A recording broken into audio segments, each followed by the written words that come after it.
ಮಕ್ಕಳಾಗೋದಿಲ್ಲ ಅಂತ ಕಷ್ಟಪಟ್ಟು ಮಂತ್ರಾಕ್ಷತೆಗೆ ನಮ್ಮ ಹತ್ರ ಬರ್ತಾರೆ.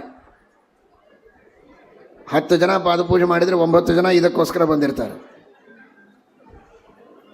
ಇಷ್ಟು ಪ್ರತಿಶತ 90 ಜನರಿಗೆ ಮಕ್ಕಳ ಸಮಸ್ಯೆ, ನೌಕರಿಯ ಸಮಸ್ಯೆ, ಇನ್ನೇನೇನೋ ಸಮಸ್ಯೆಗಳಿವೆ. ನಿಮ್ಮ ತಂದೆ ತಾಯಿಗಳನ್ನು, ಅತ್ತೆ ಮಾವಂದರನ್ನು ಪ್ರೀತಿ ಆದರ ಗೌರವಗಳಿಂದ ನೀವು ನೋಡಿಕೊಳ್ಳಿ. ಆಮೇಲೆ ನೀವು ಯಾವ ಮಂತ್ರಾಕ್ಷತೆಯೂ ಬೇಡ, ನಿಮಗೆ ಏನೂ ಬೇಡ, ಸುಖವಾಗಿರ್ತೀರ, ಒಳ್ಳೆಯ ಮಕ್ಕಳಾಗ್ತಾರೆ, ಎಲ್ಲವೂ ಚೆನ್ನಾಗಿರ್ತದೆ.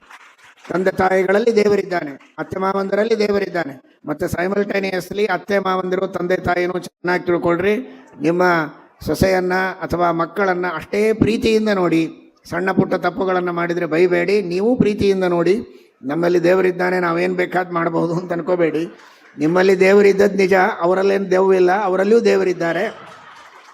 ಪರಸ್ಪರವಾಗಿ ಇಬ್ಬರೂ ಪ್ರೀತಿಯಿಂದ ಇದ್ದು ಅವಿಭಕ್ತ ಕುಟುಂಬವನ್ನು ಚೆನ್ನಾಗಿ ಪರಿಪಾಲನೆ ಮಾಡಿದರೆ ಅದೇ ನಿಜವಾದ ಭಾಗವತ, ಅದೇ ನಿಜವಾದ ಮಹಾಭಾರತ. ಜೈ ಶ್ರೀರಾಮ್.